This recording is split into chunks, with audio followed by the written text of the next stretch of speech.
जय हिंद दोस्तों आज के लेक्चर में हमने रीजनिंग का मॉक टेस्ट लिया है। ये फ्रेंड्स आपके टॉप 5 क्वेश्चन बहुत ही इंपॉर्टेंट है क्योंकि आपके एग्ज़ाम में इसी टाइप के क्वेश्चन पूछे जा रहे हैं। तो इसको बहुत ही बेसिक से देखिएगा, हर पॉइंट को समझिएगा और वीडियो के अंत तक बने रहिएगा। ठीक है फ्रेंड्स, अगर वीडियो अच्छा लगेगा तो चैनल को ज़रूर सब्सक्राइब करिएगा। तो चलिए क्वेश्चन पहला स्टार्ट करते हैं। देखिए क्वेश्चन पहला बहुत ही इंपॉर्टेंट क्वेश्चन है। क्वेश्चन क्या है, 1 जनवरी 2016 को शुक्रवार था, 13 मार्च 2020 को सप्ताह का कौन सा दिन था, यही बताइए। यानी 13 मार्च 2020 को सप्ताह का कौन सा दिन था, यही हमें बताना है। तो जब भी इस टाइप का क्वेश्चन दे तो यहाँ पे लिखिएगा 1 जनवरी, ठीक है, 2016। फिर अब देखिए, अब एक वर्ष कब पूरा होगा, 1 जनवरी 2017 को एक वर्ष पूरा हो जाएगा। फिर 1 जनवरी 2018 को दूसरा वर्ष पूरा होगा। फिर 1 जनवरी 2019 को तीसरा वर्ष पूरा होगा। फिर उसके बाद देखिए फ्रेंड्स, 1 जनवरी 2020 को चौथा वर्ष पूरा होगा। ठीक है, अब देखिएगा, ये आपको पता है लीप वर्ष है, तो लीप वर्ष है तो एक अतिरिक्त दिन हो जाएगा। यानी यहाँ पे साधारण वर्ष में आपको पता है, साधारण वर्ष में एक अतिरिक्त दिन होता है और लीप वर्ष में कितने होते हैं, 2 अतिरिक्त दिन होते हैं। ठीक है फ्रेंड्स, अब देखिएगा ये लीप वर्ष है तो इसलिए 2 अतिरिक्त दिन होंगे। अब देखिए इन दोनों में अंदर एक वर्ष का है तो यानी एक साधारण वर्ष में एक अतिरिक्त दिन होते हैं। फिर देखिए 18 भी साधारण वर्ष है तो ये भी एक अतिरिक्त दिन होंगे। फिर 19 भी आपका साधारण वर्ष है तो यहाँ भी एक अतिरिक्त दिन होंगे। ठीक है फ्रेंड्स, लेकिन फ्रेंड्स अब देखिएगा, अब यहाँ पे आपने 1 जनवरी तक काउंट कर लिया है 2020। फिर उसके बाद जनवरी में आपको पता ही है 31 दिन का होता है, तो 31 में से एक निकल गया तो बचेगा आपका 30। तो अब बताइए 30 में अतिरिक्त दिन कितने होंगे, तो आपके होंगे 2। क्यों, क्योंकि अगर हम इसको 7 से डिवाइड कर देंगे तो 7 चौक 28, 7 चौक 28। ठीक है, तो आप देखिएगा बचेगा कितना, 2। तो यही 2 आपके अतिरिक्त दिन हो गए। ठीक है, उसके बाद देखिए जनवरी, उसके बाद ये आपको पता है लीप वर्ष है, तो अब फरवरी कितने दिन की होगी, 29 दिन की होगी। ठीक है, तो अगर 29 को भी डिवाइड कर देंगे 7 से तो 7 चौक 28, यानी अतिरिक्त दिन इसमें क्या हो जाएंगे, 1 बढ़ जाएंगे। ठीक है, तो अब जनवरी में 2 थे और यहाँ भी 1 हो जाएंगे, तो कितने हो जाएंगे, 3 हो जाएंगे। ठीक है, तो यहाँ पे 3। उसके बाद देखिए फ्रेंड्स, और कहाँ तक आपका पूछा है, 13 मार्च, तो यहाँ पे 13 मार्च और काउंट कर दीजिए, यानी 13 दिन और काउंट कर देंगे। अब इसमें देखिए फ्रेंड्स, और क्या, पहले इसको भी प्लस कर लीजिएगा। तो देखिएगा 2, एक 3, एक 4, एक 5, यानी 5 इसमें और प्लस कर लेंगे। तो अब टोटल कितने अतिरिक्त दिन होंगे, अब इसको काउंट करिएगा। तो 13 और 3, 16, 5, 21, यानी अतिरिक्त दिन आपके 21 हो गए। अब देखिए ये दिन है तो इसलिए हम 7 से डिवाइड करते हैं। ठीक है, अगर वर्ष होता तो 4 से करते हैं। तो 7 त्रिक 21, यानी ये पूरा पूरा कट जा रहा है। ठीक है, यानी 0 आ जा रहा है। तो अब क्या करेंगे, यहाँ पे जो शुक्रवार है उसमें 0 प्लस कर देंगे तो आपका शुक्रवार ही आएगा। तो देखिए फ्रेंड्स, इसका आंसर भी आपका क्या हो जाएगा, शुक्रवार, यानी 13 मार्च को 2020 को आपका शुक्रवार ही होगा, जो कि आपके ऑप्शन ए में है, जो हो जाएगा इस क्वेश्चन का राइट आंसर। तो कैसा लगा ये क्वेश्चन, आई होप आपको समझ में आ ही गया होगा। तो चलिए बढ़ते हैं क्वेश्चन नंबर 2 के पास। तो चलिए फ्रेंड, ये भी बहुत ही अच्छा क्वेश्चन है, आप लोग ध्यान से सॉल्व करिएगा। तो चलिए फ्रेंड, क्वेश्चन क्या है आपके सामने दिख ही रहा है। यहाँ पे 8 है, यहाँ पे 27, 64 है, यहाँ पे 100 है, 125, 216 और यहाँ पे 343 है। तो अब देखिए, अगर 8 के बारे में देखेंगे क्या यहाँ पे रिलेशन है, तो अगर देखिए फ्रेंड्स, ये क्या है, 8 2 का क्यूब है, ये है 27 3 का क्यूब है। ठीक है, और ये 64 4 का क्यूब है, और ये 10 क्या है, 100 क्या है, बताइए जल्दी से आप लोग बताइए क्या है ये, 10 का स्क्वायर है। ठीक है, क्वेश्चन में यही पूछा है, निम्नलिखित में से भिन्न पद का चयन कीजिए, यानी इनमें से कौन सा ऐसा भिन्न पद है, हमें यही बताना है। ठीक है फ्रेंड्स, तो अब देखिए 125 किसका क्यूब है, 5 का, 216 6 का क्यूब है, 343 7 का क्यूब है। ठीक है, तो इसमें से डिफरेंस क्या है, यानी भिन्न के पूछा है, भिन्न पद, तो भिन्न पद आपका यही है। ठीक है, क्योंकि यहाँ पे 10 का स्क्वायर है। देखिए फ्रेंड्स, यहाँ पे 2 का क्यूब है, 3 का क्यूब है, ठीक है, और यहाँ पे 4 का क्यूब है, फिर बीच में आपका 10 का क्यूब हो जा रहा है, तो ये आपको एक सीरीज में नहीं लेके चल रहा है। ठीक है, तो यही हमारा इस क्वेश्चन का भिन्न पद हो जाएगा, जो कि आपके ऑप्शन डी में है, हो जाएगा इस क्वेश्चन का राइट आंसर। तो जब भी इस टाइप का क्वेश्चन आएगा तो आप लोग ऐसे ही सॉल्व करिएगा। तो चलिए बढ़ते हैं नेक्स्ट क्वेश्चन के पास।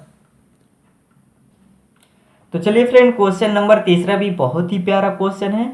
बस अगर आप लोग ध्यान से सॉल्व करेंगे तो आपका ये क्वेश्चन बहुत ही जल्दी सॉल्व हो जाएगा। देखिए इसको कैसे करना चाहिए था।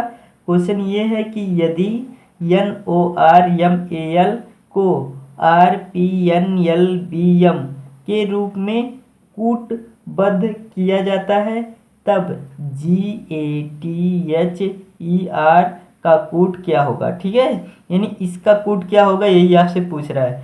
तो अब सबसे पहले देखिए NORMAL,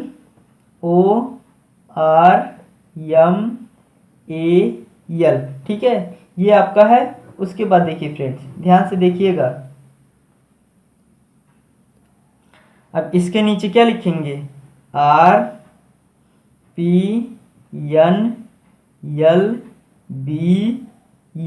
ठीक है, इसका कोड ये है, यानी इसका कोड ये है। तो अब देखिए अगर हम इन दोनों में देखेंगे तो क्या रिलेशन है। तो देखिए फ्रेंड्स, R को यहाँ पे पहले लिखा है, N को यहाँ पे एक अंक के बाद। अब देखिए O का प्लेस वैल्यू आपको पता ही कितना होता है, 15, और P का क्या होता है, 16। तो अब 15 में क्या किया है, +1 कर दिया, तो यहाँ पे आपका 16 लिख दिया है। फिर यही कंडीशन यहाँ भी देखिए किया है। उसके बाद A का प्लेस वैल्यू आपको पता ही है 1 होता है, 1 में +1 कर दिया तो आपका हो जाएगा B। ठीक है, अब इसी कॉन्सेप्ट से हम इसको भी सॉल्व करेंगे। देखिए क्या करना है, हमें लिखा है यहाँ पे GATHER, ठीक है। अब देखिए अब तिर्यक क्या करेंगे, इसको करेंगे, उसके बाद ये बीच वाले में एक प्लस कर देंगे। तो G को यहाँ पर लिख देंगे, उसके बाद T को यहाँ पे और A में एक प्लस कर देंगे तो आपका हो जाएगा B। ठीक है, अब इसको भी इसी अकॉर्डिंग करेंगे तो R यहाँ पे आ जाएगा और E में एक प्लस कर देंगे। ठीक है, तो आपका हो जाएगा EF हो जाएगा और यहाँ पे H हो जाएगा। तो TBGRFH तो आपके किस ऑप्शन में है, अगर देखा जाए TBGRFH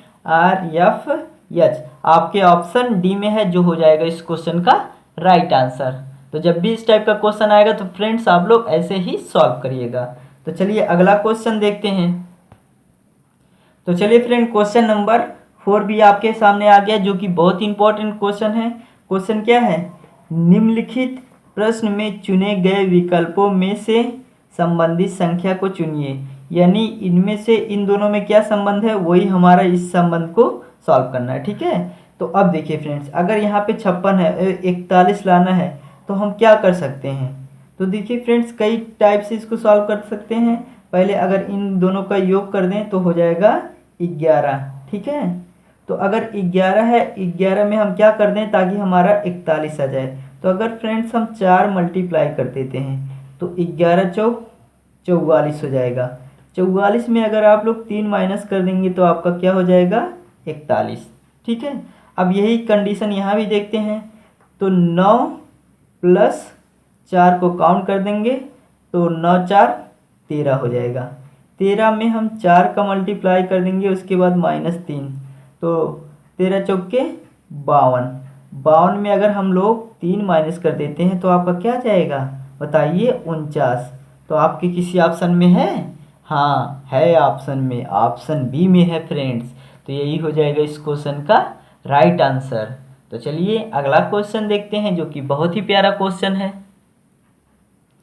चलिए फ्रेंड्स, क्वेश्चन नंबर 5 भी आपके सामने आ चुका है। सबसे पहले वीडियो को पॉज करिए और इस क्वेश्चन को एक बार आप लोग ज़रूर सॉल्व करिए। ठीक है, चलिए, हाँ आप लोगों ने सॉल्व कर लिया होगा। देखिए इसको कैसे करना चाहिए था।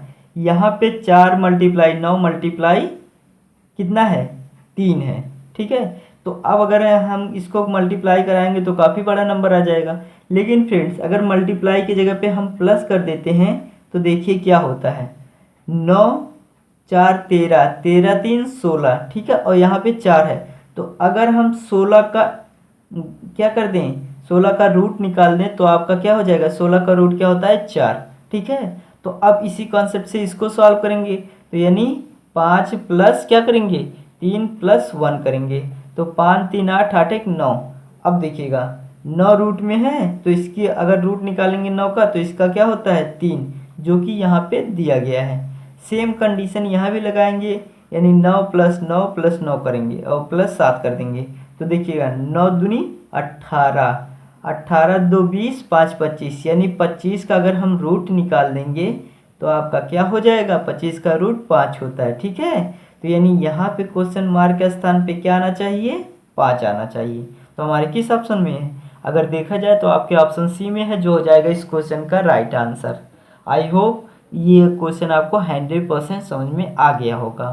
तो चलिए आज के लेक्चर में बस इतना ही, कल हम ज़रूर मिलेंगे। आज का लेक्चर कैसा लगा मुझे कमेंट करके ज़रूर बताइएगा।